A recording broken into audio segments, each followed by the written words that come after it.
watching KTAL News Now. Here's Brittany DeFran with your midday news break. Hello, good afternoon. I'm Brittany DeFran here with your midday news break. Let's kick things off over in Bowie County, where the sentencing phase is underway. Jurors in the Taylor Parker capital murder and kidnapping trial hear opening statements. So we're back in Bowie County, giving you the latest, and according to our reporters out there, this is the same jury that convicted Taylor Parker last week. They will now decide whether she gets the death penalty or life in prison, while prosecutors are pushing for the death penalty and plan to provide evidence of Parker making a plot to frame fellow inmates since she's been in jail. On the other hand, the defense says Taylor Parker will never be free again and asks the jury to give her life in prison.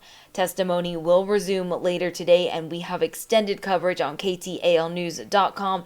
We've been covering this trial since day one, so you can get caught up there as well. Now, this incident is causing some uproar as parents are now speaking out. In an education matters topic, a Mansfield kindergarten teacher tells parents her entire class suffers from attention deficit disorder.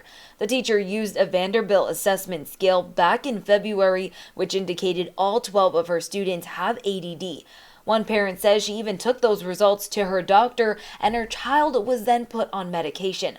But another local health official who specializes in child and adolescent psychiatry says ADHD can easily mimic other conditions, and therefore this should have not happened, and more than one person should have done this analysis. I don't feel like he has ADHD.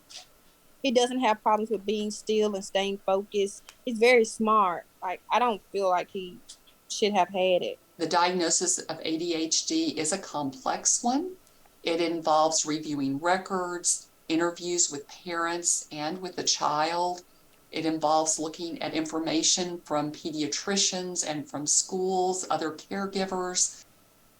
Desoto Parish School Superintendent Clay Corley says the school was not aware of what the teacher had done until months later. He says the policy on testing a child for ADHD comes only at the request of a parent or a doctor. I don't feel like he that has teacher ADHD. Resigned in May. He doesn't have problems with being still and staying. Now, it's been a little over 2 weeks since Ian made landfall in Florida, and the North Louisiana chapter of American Red Cross is still stepping in to help recover the damages caused by Ian. The executive director, Karen McCoy, will actually be deployed to Florida and help with the response. She's been elected to work alongside elected officials and providing her expertise as she has wisdom and has learned from her experiences herself. We're doing everything from damage assessments for the homes to sheltering to bringing out feeding trucks to help feed. So just every imaginable thing that we can help with, we are helping those residents. She is one of 20 Louisiana Red Crossers who have deployed in support of Hurricane Ian. Now, looking over to your national headlines, after nearly 100 blissful days of gas prices declining over the summer, U.S. prices are back up on the rise. This leads us to our question of the day. Giving you a moment to take down this QR code you see right here on your screen.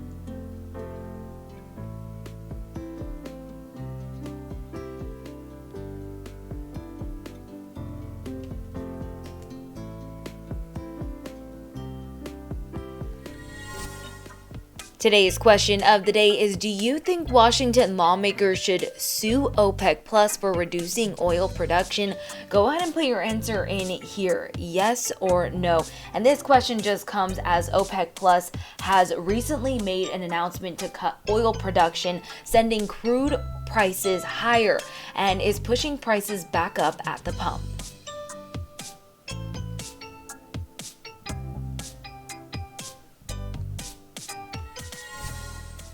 Don't go anywhere. We have more to come here on your midday news break in just a few.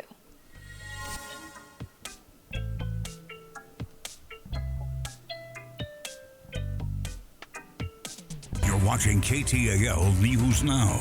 Here's Brittany DeFran with your midday news break. Welcome back to KTAL News Now. I'm Brittany DeFran. Here's more on your midday news break. Now here is a look at a Money Matters topic, and if you are on Social Security, you may see a bump in your monthly payment soon. The 2023 Cost of Living Adjustment, or COLA, is expected to be around 9% or even higher. This means more money each month for Social Security recipients. Experts say this will be the highest COLA increase in 40 years. Mary Johnson, an analyst for the Senior Citizens League, says this isn't a typical increase, so don't get used to it. It's an unusual circumstance. Today's retirees, disabled Social Security recipients have really taken a huge hit from inflation. Experts also say the increase can help insulate those on a fixed income for something unexpected or even a potential recession. Now, we here at NBC6 are a community-driven station, and it's no secret that the times have been tough for our community. But we couldn't have made it through these trying times without the efforts of our first responders. That's why this morning, our Jessamine Wolk and the CARES crew are surprising local firemen with a token of appreciation. Bubba Winningham here, General Manager at Chevyland. And I'm Steve Horn, President at Chevyland. We're proud to partner with KTAL and KMSS CARES crew because at Chevyland, we care about you. Now, let's go out to Jessamine to see who we're surprising next. Hey guys, it's Jessamine Wolk with the KTAL and KMSS CARES crew driven by Chevyland. If you can't tell, today we are at the local fire station because they do so much for our community and we wanted to show them a little token of our appreciation. Come on. Hello. Hi, how are you doing? I'm doing good. About you? I'm doing great. I'm with the CARES crew. Oh, thank you. Guys, I've never been inside of a fire station before. This is so cool. How long have you been here? I've been here 3 years. 3 years? Yeah, I just celebrated my 3rd year anniversary in September. Oh my goodness. Yeah. And how do you like your job? I love my job. Yeah. I love working with people and everything, so it's great. You drive the fire truck. I do, but I'm mostly on the medic unit. I'm on medic 1 right now. Okay, I mean, driving the fire truck is a really big deal. I guess so. How do you like your job? I love it. You love it? Mm-hmm. Well, we know that you guys in the community make such a big difference, and that's why we wanted to give you a little token of our appreciation. So I was hoping you said that because I don't really know what I would do if you didn't like donuts. Some donuts. Thank you. Thank you. If you can't smell it already, we got you some donuts because we just wanted to show you how grateful we are for what you do every day. Do you like donuts?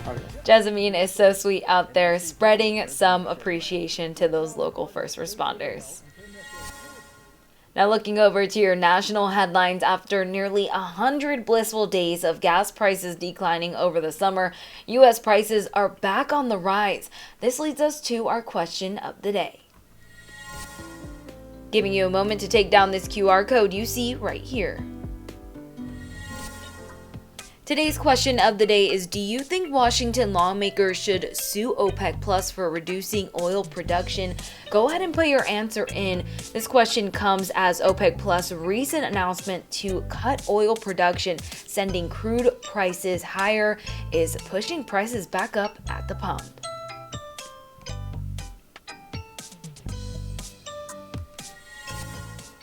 That's all we have for you today. If you want more on these stories, head on over to KTALnews.com.